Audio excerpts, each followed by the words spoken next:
Hi, everyone, and welcome back to the Roxcast. I'm Sam Valenti, and today I am joined by a very special guest. Making her second appearance on the podcast is the amazing Dia Norberg. Dia, it is such an honor to be talking with you again. And first off, like we were talking about before we started recording, the huge news we just got is that Roxette is going on a North American tour in the fall. I am over the moon and just full of excitement. Dia, how excited are you to be able to perform in North America again? I mean, it's unreal in so many aspects. Like doing this all over again, going back to the States. I used to live in Vegas. I have a couple of friends there still that I'm really looking forward to meet, and hopefully some of my friends can come to the shows, and maybe I'll get to meet you as well somewhere. I will be there 100%. I've been waiting for this for a long time, so I'm just over, like I said, just completely over the moon. I can't even describe how I'm feeling. Um, but speaking of the States, what is and maybe you might have to perform this, during some of the shows. You might need to perform our national anthem because on YouTube there is a video of you singing the Star Spangled Banner you know, True. uh, and it's amazing. I mean, it's an amazing performance that you give of our anthem.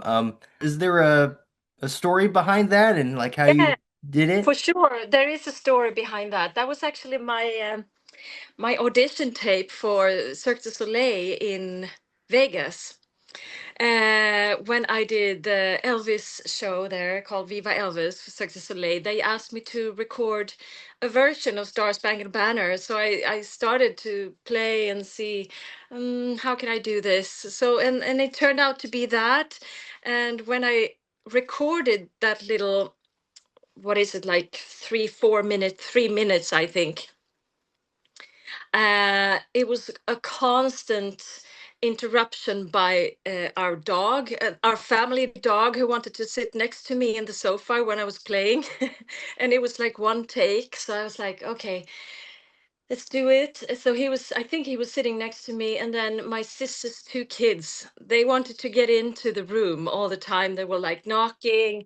And then my sister said, no, you have to be outside. They started to knock on the windows. So we had to take this, for a couple of times. And then eventually my dad had to take my sister's kids away with the car. So let's give us 10 minutes. So my sister recorded me doing that. And that's how it ended up. So it was like one take, and then I got the job. So thanks to Star Spangled Banner.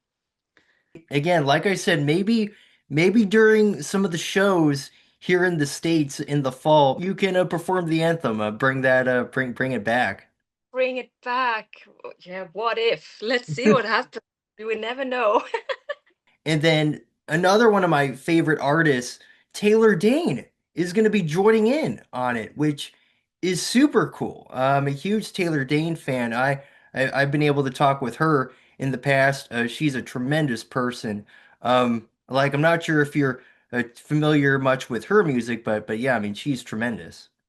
Well, she had this big, huge hit here in Sweden as well, Tell It to My Heart. Yeah, And yes. used to, listen to that when I was growing up and in the discotheques and everything. So I know that pretty much by heart as well. So that's a fun coincidence too, that she's going to be on the tour. Yeah.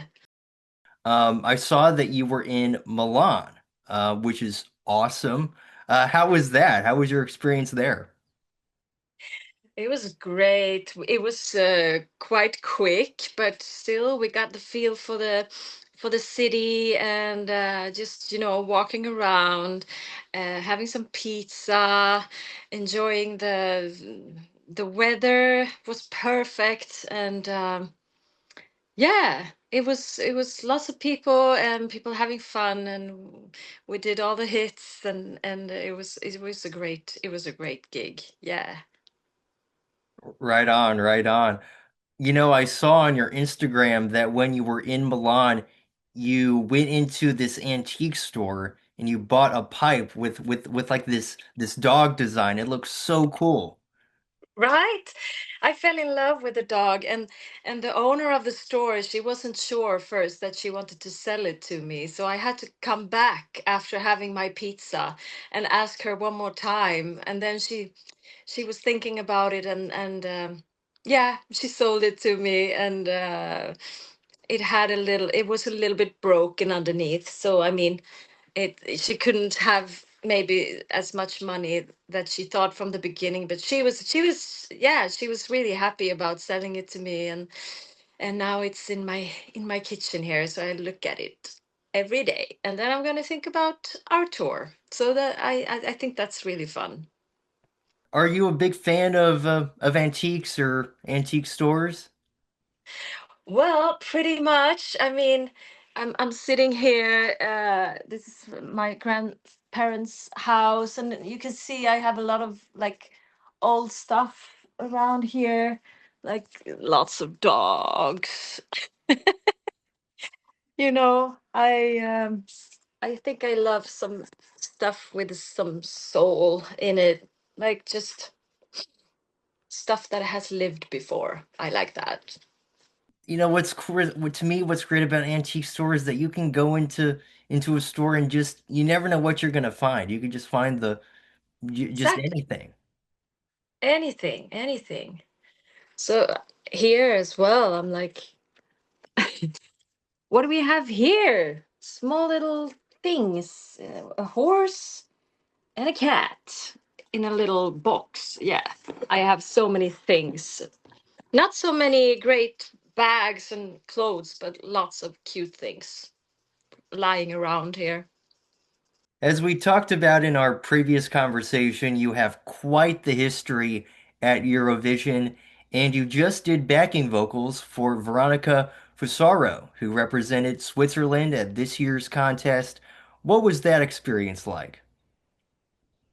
It was wonderful. I mean, it's been a part of my life quite maybe since 99, like 27 years or something. Yeah. um so I know lots of people in this competition bubble, that lots of Swedish people who are working behind the scenes, and as choreographers, as dancers, as a camera team. So it feels like a school trip, more or less, but also like this sharpness in doing those 3 minutes the best you can. Of course, it's lot on the stake, a lot put to stake. My English is bad, but you know what I mean. It's like you have to do those 3 minutes really good. So fun, but also with the biggest focus, as always. You know, I watched a video of her performance, and I tell you what, my jaw was on the floor. I mean, just amazing, just amazing, incredible. And I mean, she made her mark on Eurovision. Absolutely. I mean, that was just from the design of everything to how things were executed, the singing, just everything came together, and it was tremendous. I agree. I think she was really cool and very down to earth and super talented, and just like the best person ever to represent her country. She was like doing it with grace and very stable and polite all the way through. Let's talk about the South American tour. What was it like getting to perform in front of those awesome South American crowds?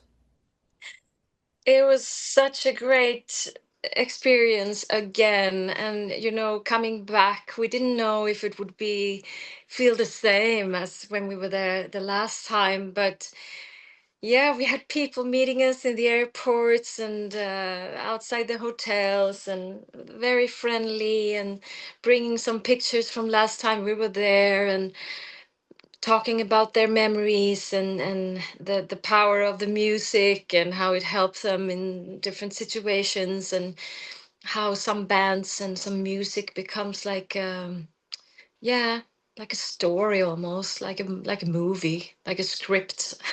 It's cool.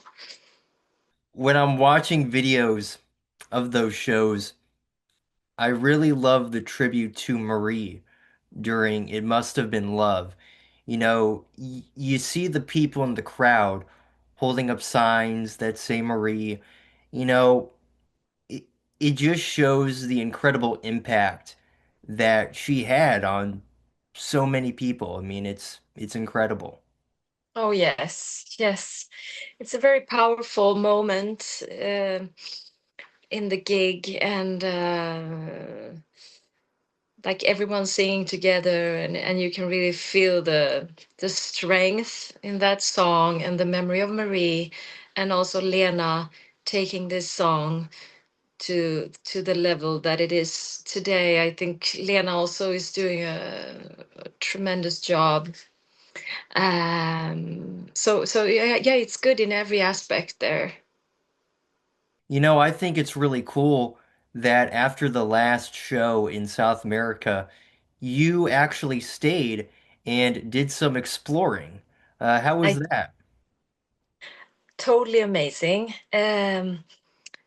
Yeah, I always try to see some nature when we travel so far. It just feels a little bit to me wrong to go directly back home if I don't have to, of course. But I don't have kids, so for me to stay a couple of days and to make more memories and to see more of the countryside, it just gives me more of a memory of the place where I'm at. Oh, the citrus, the mountains, the snow on the mountain tops, and the high trees here and there, and the clothes, and the what the horses look like, and everything.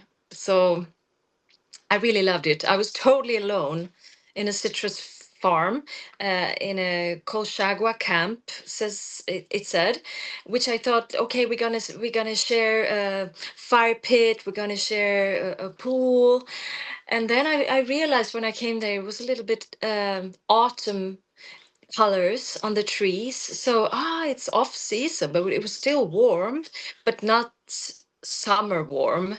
But then I realized, I asked, "Am I the only one here now?" Yes, it's only you. So I was like, "Okay, that's cool. Let's let's see how that feels." But it made me stronger, I would say. It was dark. I was totally alone, but I got to hang out with the dog, and she was like giving me all the strength I needed to go through those dark nights all by myself. I can tell you just have such a love for, traveling, exploring nature, all that awesome stuff. And I can tell like it's a very genuine love that you have for that. I do, I do. I try to like, okay, what can I do with this place? I did the same in Vienna for Eurovision. We had a couple of days off, and I just like took off to see some countryside there as well. Like, how can I like feel that I'm in Austria? And I really did that. I took 2 nights away from the big city, and it was great. So now I will remember that for the rest of my life. The European summer tour is starting up very, very soon. What are you most looking forward to about that? Oh, I think just being out and about in the summertime. There are lots of festivals, meeting other bands, hanging out with well, with the band and Per and Lena and the crew. We have we have so much fun exploring cities together, finding secondhand stores in fun parts of the cities, and yeah, exploring, meeting other bands, playing gigs in summertime. Hopefully not too hot. Sometimes it gets really hot as well, but yeah, it's going to be a sweaty summer. I'm thinking about it now, and I maybe have to think about what I'm wearing as well, so I don't die of heat stroke. It's gonna be Yeah, fun. yeah, yes, for sure, for sure. Something that's been really great about these tours is that these tours have given you the opportunity to once again work with Lena Philipsson. And you've known Lena for many years, going Yeah, back to earlier in your career. How did you first meet Lena and how did you start working with her? I think it was 2001, so it's a long time ago now, 25 years ago. And she was doing a show in Stockholm, and I was asked to do an audition. So that was my first time meeting Lena. I was actually doing an audition, dancing a bit and singing a bit, and just meeting her and see if it was a good fit. So it was only one backup singer, and it turned out to be me. And after that, I worked with her for 8 years, shows in the biggest cities like Gothenburg and Stockholm, and all over again, and then going on tour, and then together with a circus company from Sweden, which kind of got me into the Cirque du Soleil thing as well. Just opening up um, for that company as well, finding that exciting. So toured for many years, and she did the Melody Festival, and which led to Eurovision Song Contest, and I was doing backups for her there as well. So yeah, and TV shows and stuff with her. So I've been singing a lot with her. Oh, that's awesome. It's awesome. When you first heard that Lena was going to be joining Roxette, what was your reaction like? I was like, that's brilliant. That was my, because I know her voice so well. And I, like, the moment I heard it, instantly said, I think I said to Per, I was like, yes, of course, perfect. I like her. I love her voice. Like, it's gonna be great. So I think I was the one who knew her, the best in the band since before. But I was always sure that she would do a great job in a difficult situation. But she was really tough, doing it all the way, and never hesitating. It's just like go for it. And she did well. And no, it's been great to follow her again and see how this turned out. And Lena is such an amazing and accomplished artist with her solo work as well. For anyone out there who maybe isn't too familiar with Lena's solo work, what albums and songs of hers would you recommend? Well, she did a couple of Swedish albums, and I maybe it's hard to say the titles, but Jag är ingen älskling. I think that album is really like hitting the heart, and it's strong lyrics and good songwriting. Um, and she also wrote a song to her daughter, which is amazing. I think it's on that album as well. So yeah, the Swedish albums I think I listened the most to. Also a Swedish song called Nothing to be afraid of. Ingenting att vara rädd för in Swedish. I listened a lot to that song. And when I told her that, like, this song has helped me many times. And she was like, really? She's so cool. She's like, really? I'm like, yes, I listened to that so many times. So Nothing to be afraid of. Good song in Swedish. When you think about your friendship with Lena over all these years, what has that connection meant to you? Well, we connect in a great way musically, like, and it's and also socially, I would say. I get her, and I think she gets me. Like we interact with understanding and respect, I believe. And she's done her work so many years, and now I've done my work so many years. So we have a mutual respect for the parts that we do. Like I'm very uh, comfortable in my role as backing up, and she's very comfortable in her role, like taking the lead. And that's beautiful. It's just very easy in that way. It's always great seeing you two share those moments on stage with each other. I think that's so sweet. I can just see like the joy in your eyes and her eyes. Yeah, it's just it's great. Good, good, good. I'm glad it shows, and we're having fun in those moments. And yeah, it becomes magical with the audience, and everyone is like cheering us on. And yeah, it's great. And of course, she's become a good friend as well along the years. So we talk about life also, but right there and then on stage is just truly like, let's get this thing going, like, let's do this. Yes. Last November saw the release of Snow Angel, a beautiful song that you sing, and your vocals are just amazing, full of heart and warmth. How did that song come about? Well, I was asked about from two of my friends if I wanted to sing this song. It's a cover. It's not my own song, but I thought it was a nice song, and they wanted to release it as a Christmas song.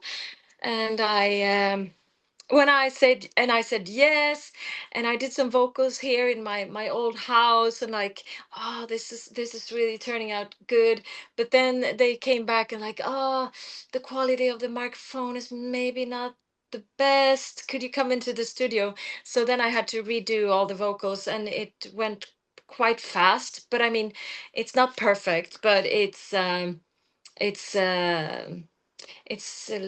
you can hear it's live, and it's with a heart, as you say. And I try to give as much heart in it as possible. And today, when it's so much AI, and so many things are so polished, and you can hardly hear, is it auto tune, or is it like, is this a real voice, or is this AI, or is it this a real artist? And I think these types of songs, the Snow Angel, you can really hear like it's a real voice, and it's not so fixed, which I think is quite refreshing these days.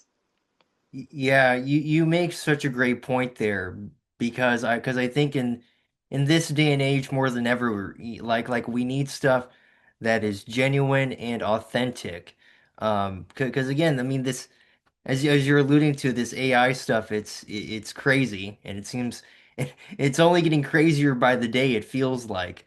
And then seeing it kind of maneuver its way into music. What are your thoughts on that kind of trend, as an artist yourself? Yeah, it's like part of me don't want so much to do with that at all. It's like, I know many people use it as an inspiration, but I would love to feel like the inspiration coming from another place, not to copy someone else's music, but to try to find your own way. But I mean, I'm really I'm having a hard time, like, to get going. Like, I'm creative in many ways, but sometimes it takes a lot of time for me to create music. But I kind of do in my head, and I create some lyrics a little bit all the time. But I believe it's going to be a time for that as well. But right now, um so many others are creating so much, so I'm like, I'm leaving it for when I get the urge to do it. But AI, not so much for me, no.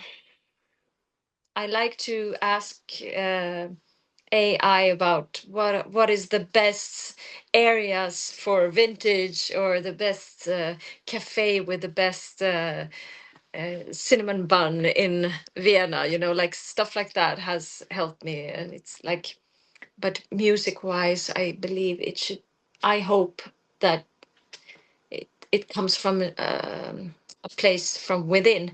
And I think people who really listen and like auth- authenticity. Uh, I think that I hope that AI won't be a threat for the people who likes to listen to real stuff. Maybe AI come in to those who won't like listen carefully. That's my thought. Hopefully, no threat. Hey, well, very well said. I could not agree more.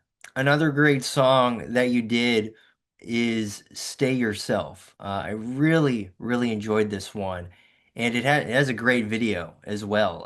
How did this one come about? Well, I did that song I did myself, and I did the video myself. My friend was filming me, and I edited in iMovie. And that's also like a creative phase that is really uh, fun to do, I believe. But yeah, it's a song about difficult times mm, in my life, like yeah, pretty hard relationship with some mental illness involved, which is like out of your control, pretty much. So yeah, that was some tough years trying to navigate. Lots of love, but a sickness which was really hard to navigate. Mm. On my partner's side, and he's very open with that. So it's no, and like he's very open with the like a bipolar disorder. But that was hard for me to navigate, and it's so I think the lyrics is about that, how to try to be there but not fully let in. So that was that. The song, it's very well done, and like I said, I really enjoyed the video as well. Thank you so much. It makes me really happy because I mean, I guess that's what you want to make someone feel something, and to maybe get your point through, pretty much. Like, yeah, I'm glad you like it. I like it too. Yeah, it's very like it was mm, yeah, it's a strong song for me, because it's like, yeah, it's pretty much like stay yourself in hard situations, like not try to change yourself too much, because it comes a point where it's like you got to go with your stomach feeling about what is right and what's maybe not so right. So try to stick to that. Yeah. I love your solo work. I think your solo work is tremendous, like we've been talking about here. And I remember in our previous conversation, we talked about Storm, your EP, which is tremendous. Um, do you think you'll do another solo EP or maybe even an album in the future? I believe so. I got some songs. They just need to be produced, and yes, I'm looking forward to release something soon again. And I got some stuff in my drawers, so I'm looking forward to that at some time, when time is right, when the feeling is right. Yes. Last question here. Any last messages for the Roxette fans out there? Yeah, no, I guess it's just saying thank you for the support, and thank to you Sam, for being so nice and encouraged me to do more of my creative work. And all of that just like adds joy to this all that we're doing. The traveling, the the journey with Roxette has been such a big part of my life, and hopefully still forward.